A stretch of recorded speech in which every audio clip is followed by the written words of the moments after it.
ما يمارس اليوم في لبنان بحق السوريين ظلم ظلم ظلم. أنا أعرف هذه الخطبة لن ترضي الكثير وراح تزعل نصف الكوكب الأرضي، ما مشكلة، المهم أن يرضى الله، ولن نخون أمانة هذه المنابر ولو على قطع أعناقنا. لماذا اليوم كل هذا الغضب على السوريين؟ أقول وبكل صراحة، مشكلة السوريين الوحيدة والأولى والأخيرة لأنهم مسلمون. نعم، لأنهم مسلمون. هذا الأمر هو الذي ولد لدى البعض هاجسا وتخوفا من امتداد ومن خطر ديموغرافي على لبنان، فحرك العنصرية النازية البغيضة لتقود حملة عدوانية بعيدة عن القوانين الحقوقية للإنسان وعن الأعراف الدولية وعن كرامات البشر. وهذا الذي شهدناه في الفترة الأخيرة. صار يعامل مطلق سوري مجرم.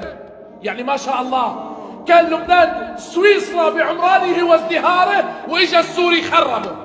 ونسينا ما فعله السياسيون من سرقة البلد، سرقة الودائع وسرقة الكهرباء والمؤسسات، الذين أهلكوا الحرث والنسل وحولوه إلى مزرعة ومزبلة. وجينا بنحط هلأ كل الأزمات الكونية بظهر السوري.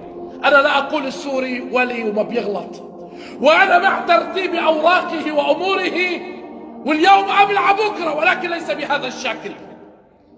حتى السوري لما بيغلط دور وبحبش بتلاقي مين مغطيه ومشغله؟ خواجة لبناني. من رؤساء المافيات في لبنان، سواء بالدعارة أو المخدرات أو السرقات أو غير هيك؟ ما نحن بلدنا وحارتنا ضيقة وبنعرف بعض.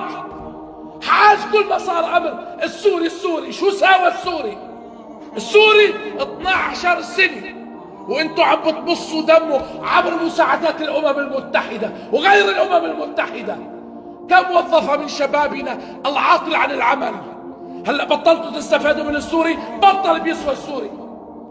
كم حرك من عجلة التجارة عندنا، عجلة المطاعم والأسواق والمحلات والمطار، ولك حتى المساجد الآن خلي السوريين بيطلعوا برا المسجد. كم يبقى عندنا؟ القليل القليل من يحرث أرضنا ويقطف ثمارنا ويبني عمراننا ويحمل أثقالنا غير السوري.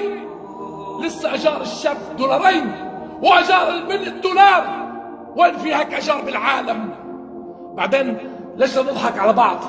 مين اللي بيشتغل شغل السوري؟ اللبناني أبو قرافي وبرفان وصباط ملمع ونومي حتى الظهر. لك حاج بقى شيلوا هالضيقة العين ولا تنطرشين حول العالم. 5 أضعاف الشعب اللبناني برا لبنان. بتحبوا العالم يعاملكم مثل ما عم بتعاملوا السوريين؟ بعدين لما كنتوا تحكوا عن النزوح كونوا منصفين. هناك نزوح في لبنان من كل الطوائف. ليش بدكم تساووا النازح بسمنه والنازح بزيت؟ وإذا ما كنتوا تحكوا هيك بالعكس، السوري أحق لتراب الأرض وصلة القرابة وجغرافية الأرض، والفلسطيني صاحب قضية. وإذا بدنا نجي نحكي عن فلسطيني يحتاج إلى خطبة.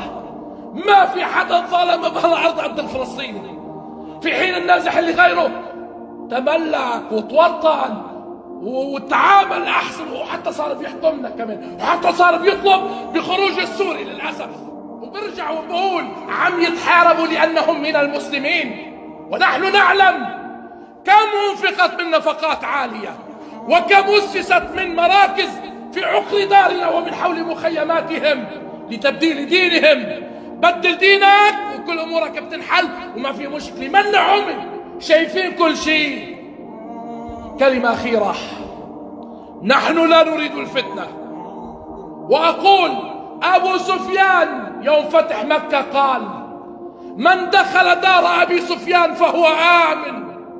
ونحن نقول: من دخل ديارنا وقرانا وأحيانا فهو آمن. والمساس به مساس بنا، لأن اعتبار الدين عندنا فوق كل شيء. ما في عندنا في ديننا أردني وفلسطيني وسوري ولبناني. عندنا إنما المؤمنون إخوة. عندنا المسلم أخو المسلم، لا يحقره ولا يظلمه ولا يخذله ولا يسلمه.